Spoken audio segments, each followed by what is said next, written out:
السلام عليكم. إن شاء الله اليوم رايحين نتعلم نضيف إضافة مليحة لمنع الإعلانات. هي خفيفة بس إيش مفيدة كتير. نشوف كيف إن شاء الله الموزيلا وكروم وأوبرا. نبلش إن شاء الله بالأوبرا. بسم الله. سهلة هي بس بدها شوية تركيز. إذا ترجع كمان مرة إذا ما انتبهتش. تيجي هنا إن شاء الله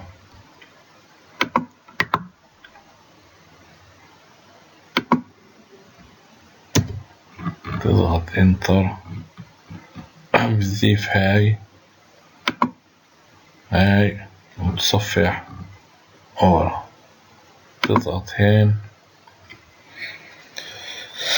بتضغط هين، بتستنى شوية.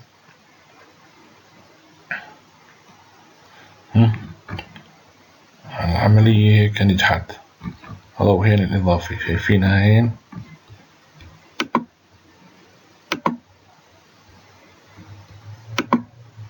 خلص هيك الأوبرا انضافت إن شاء الله. طبعا هين لازم تساوي إشي. شو نسيت أنا؟ بسم الله. ما ظنش. خلص انضافت. الله العليم. نعم ولا هي. نيجي نشوف.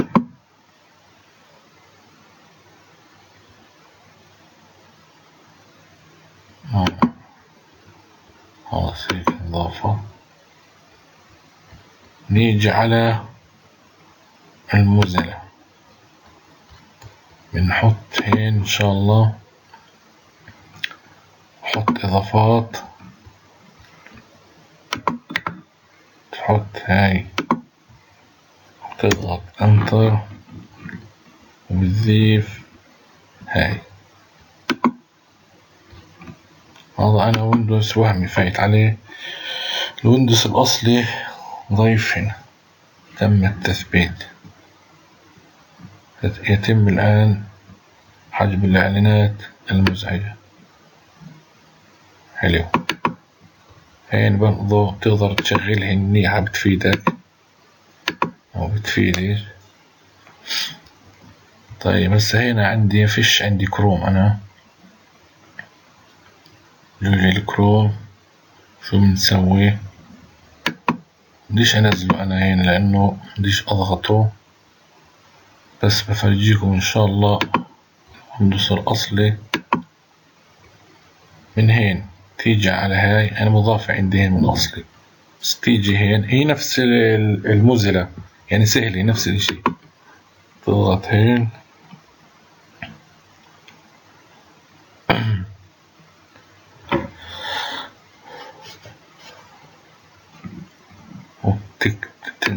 تكتبها وتنسخ. أنا عارف. تقول بسم الله وتضغط وتنزل هاي مكتوب عندي مضاف. وبس. يعطينا ويعطيكم العافية. شرح بسيط حبيت تجربه. إن شاء الله بفيدكم. ونسمع شوية إذا فيش عندكم مانع للمغدور من الخليجيين آل سعود الله يرحمه صدام حسين. وبعدين هو ليش هو القدس ما يسوى انه واحد يتحمل ضرب ويتحمل تدمير ويحصله ويحرره من اسره؟ ما يسوى؟ والله نصر الرسول ما يسوى؟ شو وقت تهتز الشوارب له؟ بس والله ما ادري شو وقت تستهز. شو وقت تهتز الشوارب وشو وقت الناس ينتخون. ايه آل سعود. إذا أقدس المقدسات عليهم. ما ينتخوا لها. الله يرحمك، يرحمك ينتقم من كل ما تآمر على بلادك يا رب.